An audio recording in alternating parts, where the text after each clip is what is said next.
Partial obedience is no obedience. اس لیے کہ اگر آپ نے ایک حکم قبول کر لیا ایک نہیں کیا تو جو نہیں کیا کیوں نہیں کیا؟ کہ وہ آپ کے نفس کو پسند نہیں. جو قبول کیا وہ کیوں کیا؟ کہ نفس نے الاؤ کر دیا آپ کو کہ ٹھیک ہے کر لو کوئی حرج نہیں. دونوں ہاتھوں میں ویٹو تو نفس کے ہاتھ میں ہے. لہذا partial obedience is no obedience at all. چنانچہ اس پر جو وعید آئی ہے سورہ بقرہ کی آیت نمبر 85 میں، افتؤمنون ببعض الکتاب وتکفرون ببعض، تو کیا تم ہماری کتاب اور شریعت کے ایک حصے کو مانتے اور ایک کو نہیں مانتے؟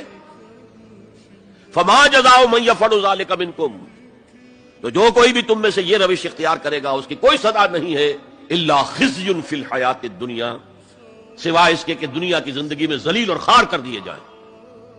وَيَوْمَ الْقِيَامَةِ يُرَدُّونَ إِلَىٰ أَشَدِّ الْعَذَابِ، اور قیامت کے دن شدید ترین عذاب میں جھونک دیے جائیں. وَاللَّهُ بِغَافِلٍ عَمَّا تَعْمَلُونَ، اور جو کچھ تم کر رہے ہو اللہ اس سے غافل نہیں ہے. تم اپنی ظاہری ٹیپ ٹاپ سے، اپنے داڑھیوں کے طول سے اللہ کو دھوکہ نہیں دے سکتے، اپنے عمروں اور حجوں کی تعداد سے اللہ کو دھوکہ نہیں دے سکتے. He sees you through and through، تمہارے باطن کو دیکھتا ہے، تمہارے دل کو دیکھتا ہے. اسے معلوم ہے کہ تم نے حج تو کیا، حرام کی کمائی سے کیا ہے.